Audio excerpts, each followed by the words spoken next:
Quero ver!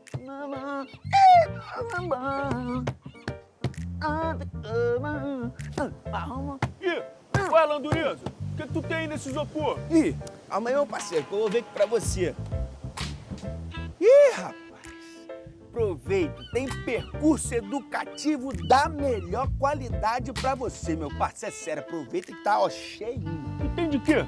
Ih, geografia, tem português aqui no cantinho, como tem física, química, biologia, redação que tá fresquinho, mas a boa de hoje, meu parceiro, vou te falar, matemática. Sério? E quanto custa?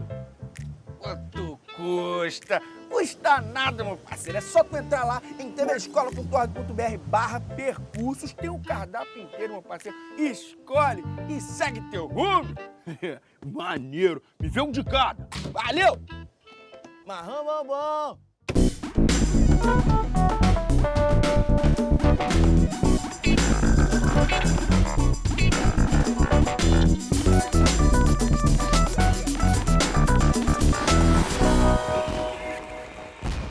Hora do Enem no ar para mais um programa de matemática. E não esquece que a gente também tá online, lá em tvescola.org.br e no youtube.com/tvescola. Aproveita e se inscreve. Hoje temos o reforço dele, que já é de casa, professor Hugo Leonardo. Fala, E aí, Lange. Belezinha? Seja bem-vindo, professor. Obrigado, mais uma esse é vez. meu prazer estar aqui. É isso aí. Professor, segundo o percurso educativo de matemática aqui da TV Escola, 20% das questões são de estatística e probabilidade. Então a chance de não encontrá-las na prova esse ano é zero? Praticamente, Lange. Desde 2009, pelo menos uma questão de probabilidade e pelo menos uma questão de estatística está presente na prova. Então, assim, se pelo menos uma está na prova, então praticamente é zero a chance dele não encontrar nenhuma questão disso na prova. Então bora ver quais habilidades a matriz do Enem avalia nessa área? Vamos lá. Competência de área 7. Compreender o caráter aleatório e não determinístico dos fenômenos naturais e sociais e utilizar instrumentos adequados para medidas, determinação de amostras e cálculos de probabilidade para interpretar informações de variáveis apresentadas em uma distribuição estatística. Tem uma parada de filosofia também, né, cara? Basicamente, ela é a área da matemática onde está presente todo o estudo e análise de dados, sejam eles coletados de várias formas diversas. Então, tem um pouquinho do lado sociológico e filosófico da maneira de pensar a matemática. E para interpretar todos esses fenômenos, existem algumas medidas. Bora falar de desvio padrão? Vamos nessa, vamos falar. Então, a ideia, né, da parte de estatística, ela é dividida em dois momentos: medidas de centralização e medidas de dispersão. Desvio padrão, ele está dentro de medidas de dispersão. Basicamente, as medidas de dispersão como um todo, elas medem a regularidade de dados. E o desvio padrão é uma dessas formas de calcular. Dentro de medidas de dispersão, a gente tem o desvio absoluto médio, a variância e o desvio padrão. Todas essas contas, né, todas essas medidas são maneiras de calcular a regularidade dos dados coletados. Então, o desvio padrão ele é uma conta que a gente faz e, de acordo com essa conta, a gente mede, né, a interpretação desse número é da regularidade que aqueles dados oferecem. Entendi. E como isso pode aparecer no Enem? Então, a prova do Enem aborda o desvio padrão de uma forma muito inteligente. A conta do desvio padrão é uma conta que, para o candidato fazer na hora da prova do Enem, é uma conta grande. É uma conta que, na real, não vale a pena que ele faça lá na hora da prova, por ser uma conta que ele, às vezes, tem que fazer de 3, 4 dados. Então, se ele entende que é uma construção de regularidade, para ele interpretar uma tabela ou interpretar um gráfico é muito mais fácil do que só fazer as contas. E aí a questão que a gente vai resolver hoje justamente fala sobre a regularidade desses dados. Opa, então partiu questão. Vamos nessa.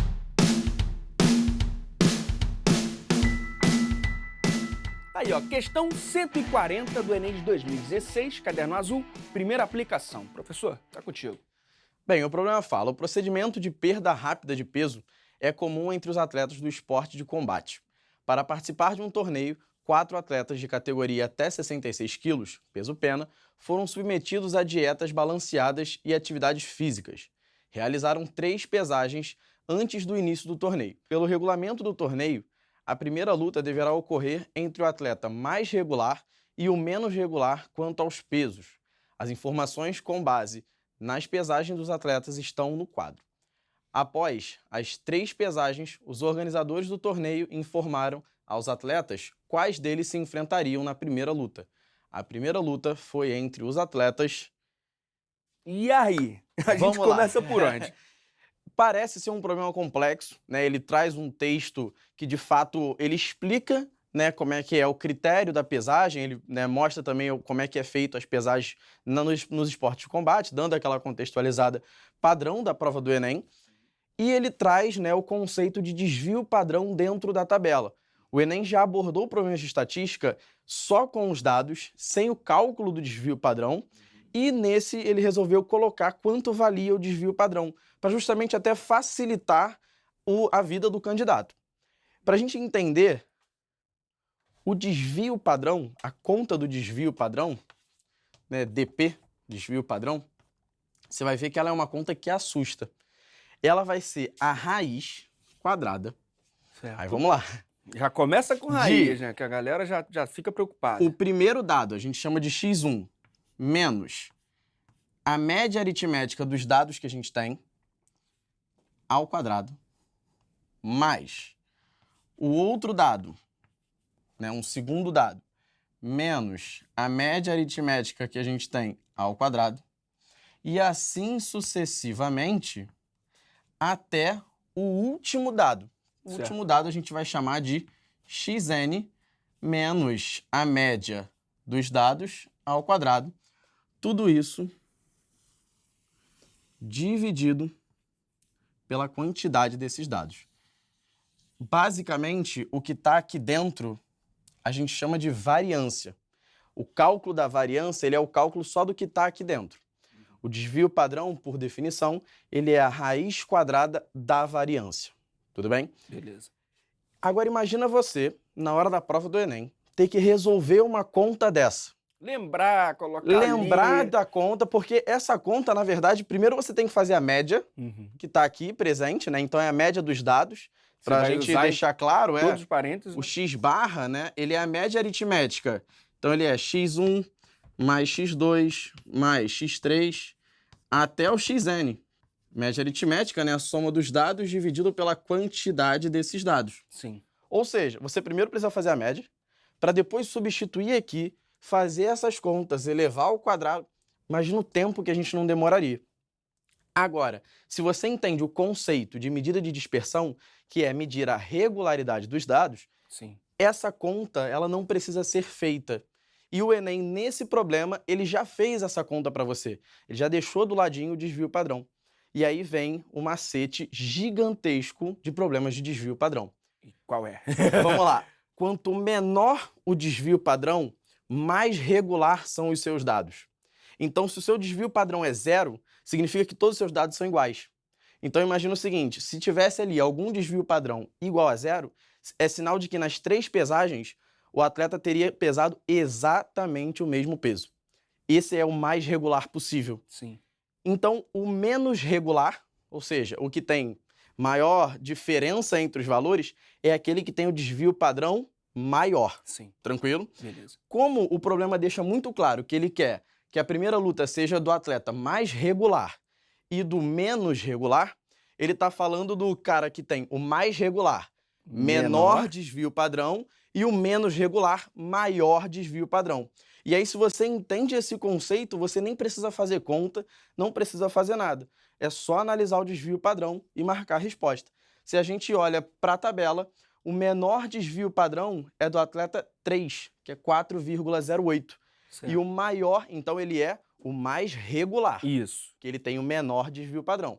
E o menos regular é o que tem o desvio padrão 8,49, que é o atleta 2. Então, a primeira luta seria entre o atleta 2 e o atleta 3, que é o que está no gabarito da letra C.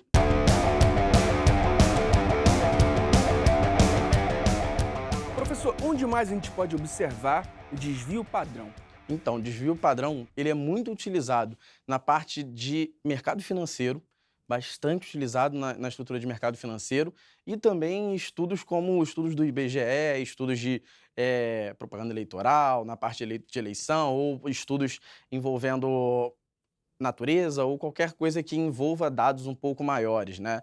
Mas hoje em dia, no mercado financeiro, ele é muito utilizado justamente pela regularidade de ações ou não, né? Então, o investidor, antes de olhar para onde ele vai investir, ele observa muito a regularidade daquela ação para ver se de fato vale a pena Traz ele segurança investir. ou não, né? Exatamente, porque a regularidade justamente é isso, né? É uma segurança que você tem.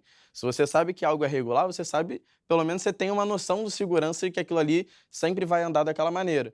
E aí você tem dentro do mercado financeiro um estudo muito grande quanto a essa regularidade de dados. Pelo que a gente viu, o esporte também, né? Deve E utilizar esportes bastante. também. O basquete usa muito também. O basquete ele é um jogo de muita estatística.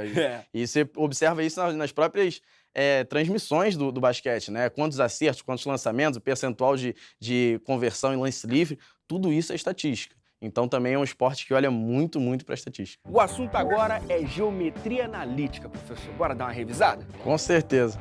Então, vamos lá. A geometria analítica, na verdade, né, ela é uma geometria que ela veio para revolucionar o que era a geometria plana e euclidiana, né? Então, Descartes, quando pensou a geometria analítica, ele pensou numa geometria onde a gente conseguisse diferenciar coisas que a gente não conseguia na geometria euclidiana. Então, em geral, por exemplo, na geometria euclidiana, um ponto não pode ser diferenciado de outro. Um ponto é um ponto, né? Ele é um conceito primitivo ali que a gente chama.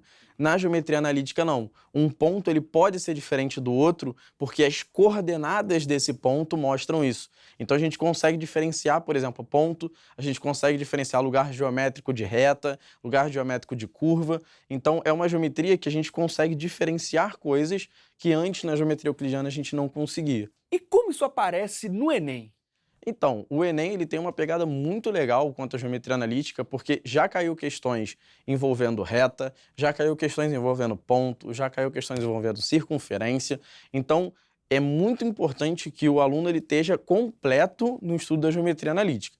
Então, desde do que é o plano cartesiano e uma questão que cobra apenas coordenadas de ponto, até um problema um pouco mais sofisticado que cobra alguma coisa envolvendo circunferência, ou reta mediatriz, ou retas perpendiculares. Então, o aluno ele precisa estar bastante completo, porque o Enem já mostrou que precisa que o aluno conheça toda essa área da geometria analítica. Tem que estar afiado. Tem que estar afiado. Então, partiu questão, professor? Vamos pra lá, ver na vamos prática?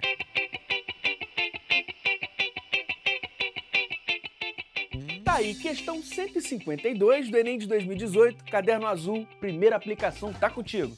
Vamos lá, no problema ele fala, para criar um logotipo, um profissional da área de design gráfico deseja construí-lo utilizando o conjunto de pontos do plano na forma de um triângulo, exatamente como mostra a imagem. Para construir tal imagem, utilizando uma ferramenta gráfica, será necessário escrever algebricamente o conjunto que representa os pontos desse gráfico. Esse conjunto é dado pelos pares ordenados x e y pertencentes aos naturais, tais que, aí ele dá as alternativas, né? Na letra A, quando a gente olha 0, menor ou igual a x, menor ou igual a y, menor ou igual a 10. Ele está falando ali, né, que o conjunto de pontos a serem abordados no problema são todos os pontos no qual a coordenada de x é menor do que a coordenada de y, e essas duas coordenadas necessariamente têm que estar entre 0 e 10. Na letra B, é exatamente a mesma coisa, só que ele troca y por x. Na letra E, ele está falando que é para qualquer valor de x entre 0 e 10 e para qualquer valor de y entre 0 e 10. Então, percebe que a linguagem mudou. Antes é para qualquer x menor que y, ambos entre 0 e 10. Entre 0 e 10. O outro é para qualquer y menor que x e ambos entre 0 e 10. Aí agora, ó, é para qualquer x entre 0 e 10 e para qualquer y entre 0 e 10. Já mudou o que ele falava entre A e B. Sim. Na letra D, para qualquer x mais y entre 0 e 10. Mudou de novo. Já mudou. E para a letra E, para qualquer x mais y entre 0 e 20. Vamos entender porque esse problema, ele parece ser simples, mas ele, para mim, é um dos problemas mais complexos que já caiu de geometria analítica na prova do Enem, justamente pela linguagem. Caramba, e aí, professor? Então, por onde a gente começa? A gente vai sempre analisar as alternativas junto ao desenho. Tá, beleza. Quando ele fala, na letra A, que o 0 é menor ou igual a x, que é menor ou igual a y, menor ou igual a 10. O que ele quer dizer com essa alternativa? Que os pontos aqui assinalados são quaisquer pontos que o x tem que ser menor que y. Um ponto na geometria analítica, um ponto genérico, vou botar um ponto qualquer aqui, ele tem a coordenada x seguido da coordenada y, tudo bem? Então, por exemplo, se eu pego esse ponto aqui, esse cara é o 9. Sim. A gente pode falar que esse ponto, ele é o ponto de coordenadas x igual a 9, Sim. y igual a 7, por exemplo. Tudo bem? Sim. Aí percebe, esse ponto faz parte do desenho, correto? Ele está falando nessa alternativa que são quaisquer pontos, tal que x é menor que y. Então, já não dá certo. Porque nesse aqui, que é um ponto que está no desenho, de fato, o x ele é maior do que y. sim. Então a gente já sabe que não pode ser a letra A, tudo bem? Então a letra A já está fora. Essa letra A aqui já está fora. Verdade. Vamos olhar para a letra C. Tranquilo? C. Que muda um pouco a linguagem. Sim. É Na letra C, é mais ou menos o análogo, mesmo. trocando x por y, depois a gente analisa ela, vamos trocar a linguagem um pouco. Na letra C, ele fala que é para qualquer x entre 0 e 10 e, né, Sim. ponto e vírgula ali, uma vírgula, entre o y entre 0 e 10. Ou seja, é para qualquer ponto, qualquer um, x entre 0 e 10 e y entre 0 e 10. Aí começam as confusões. Por quê? Porque o aluno vê que aqui está entre 0 e 10. E O aqui y. também, E aqui também. Aí ele falou, tá certo. Só que o que a gente tem que tomar cuidado? Esse ponto aqui, por exemplo, que é o ponto P, que ele poderia ser o ponto x igual a, vamos botar aqui, x igual a 3, y igual a 8. Esse é um ponto que x está entre 0 e 10 e que y está entre 0 e 10. Porém, ele é um ponto que não faz parte do desenho. Verdade. Então, não é para qualquer ponto tal que o x está entre 0 e 10 e y está entre 0 e 10. Existe uma restrição aí, né? Sim. Uma restrição que tem que compreender x e y, tranquilo? Sim. Então, aqui não é para qualquer ponto que isso funciona. A gente já mostrou que existe um ponto aqui que não funciona. Exato. Então, a letra C também a gente já viu que está errado. Vamos na letra E, porque a letra E, o cara já viu que é 10 e 10, pode ter alguma Pode ter relaçãozinha. Já pode ser a pegadinha maior aí. Ó, para qualquer ponto, tal que x mais y está entre 0 e 20. Porque ele já percebeu que o ponto maior aqui, ele tem coordenadas 10 e 10. Sim. Então ele já viu que x mais y dá 20, que é o maior valor que pode assumir. Aí ele olha, x mais y 20. Esse ponto é o ponto origem, né? Ele é o ponto 0, 0. Sim. Então a menor soma, 0 mais 0 é 0. Só que, de novo, não é para qualquer ponto tal que x mais y está entre 0 e 20. Haja visto 3 e 8. 3 e 8 dá 11. Tá entre 0 e 20. Tá entre 0 e 20. E o ponto 3 e 8 não faz parte do desenho. Então não é para qualquer ponto tal que x mais y está entre 0 e 20. Existem pontos que satisfazem isso e que não estão no desenho. Tranquilo? Tranquilo. Aí vamos lá. Vamos lá. A gente tem então B e D. Para qualquer ponto tal que x mais y está entre 0 e 10. A gente já provou que é mentira isso, dado que tem um ponto 10, 10, tem o ponto 9, 7, que estão no desenho, e a soma deles, de fato, dá maior que 10. Uma soma que é 20. A gente já sabe que não pode ser a letra D. Aí você fala, então por eliminação tem que ser a letra B. Mas vamos ver, de fato, o que a letra B diz e como é que a letra B, de fato, é a resposta. A letra B, ele deixa bem claro que é 0 menor ou igual a y, menor ou igual a x, menor ou igual a 10. O que isso aqui quer dizer? Que esses pontos são os pontos tais que todo valor de y é menor que o valor de x e ambos estão entre 0 e 10. Sim. Se a gente pegar qualquer valor De x aqui? dentre esses caras, você sempre vai ter o valor de y menor que o valor de x. E o valor dos dois sempre vai estar o quê? Entre 0 e 10. Menor ou igual, pelo fato de você poder ter 10, 10, 8, 8, 5, 5, 1, 1. Mas qualquer valor que você pegar... eu quero pegar esse ponto aqui, 1, 3. Tudo bem. Ó, por exemplo, ele bota 0, 0, depois ele coloca 1, 1, depois ele vai aumentando, né? Então, por exemplo, o ponto 0, 0, depois o ponto 1, 1, depois ele bota 2, 2, 1, 2, 2. Então, imagina, se esse cara aqui é o 2, ele bota o 2, 1 e o 2, 2. Sim. Esse cara é o maior possível, ponto 2, 2. Sim. Esse é o segundo, 2, 1. Você sempre vai ter y menor que x e os valores sempre entre 0 e 10. Ou seja, esse desenho é o desenho que de fato, o desenho do problema, é o desenho que de fato satisfaz isso.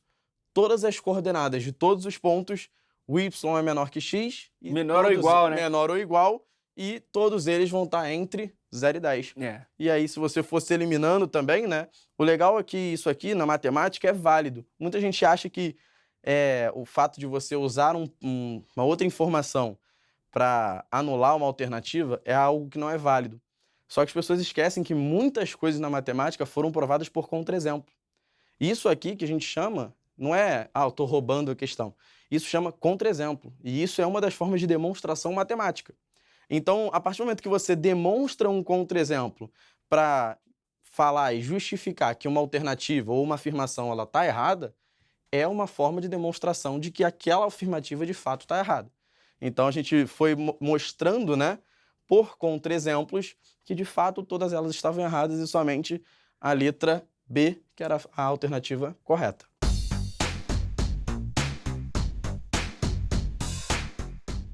Onde a gente pode observar o plano cartesiano no nosso dia a dia? Então, eu falo que o plano cartesiano, ele sempre está escondido no nosso dia a dia. A gente não consegue enxergar ele, mas ele está lá. Quando a gente usa um GPS, quando a gente joga um videogame, quando a gente está de frente para situações onde a gente tem que estudar um mapa, ou uma cartografia, ou qualquer coisa de posição. Então, assim, ele muitas das vezes está ali, escondido. Quando a gente joga uma batalha naval, a gente está de frente para um plano cartesiano. Então, tudo que a gente usa a palavra coordenada, quando a gente fala assim, olha, para você chegar na padaria, você vai seguir reto, vai dobrar a sua direita, depois a sua terceira esquerda. Isso é plano cartesiano. Então, assim, é muito difícil a gente olhar para ele, mas ele sempre está ali. E chegou a hora dele, o nosso Momento Pop Prof.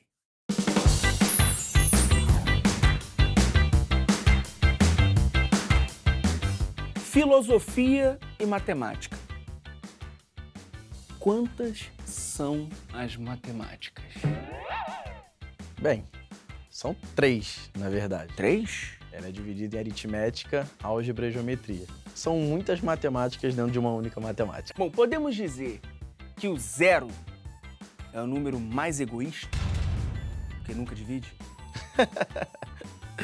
Ele é um pouco egoísta, mas é engraçado, né? Porque a divisão por 0 ela é uma questão de indeterminação. Ah, malandro. Ele divide, mas a gente não sabe com quem. É um pensamento filosófico. Quando você pede um cheeseburger pra comer, vou falar que tu come um burger e começa a calcular o x, vai. Eu nunca tentei, mas depois de hoje eu vou começar. Logaritmo. Matemática ou bruxaria? Bruxaria com matemática. Mas é uma bruxaria legal, é uma bruxaria do bem. Tudo bem, eu só não consigo entender nada.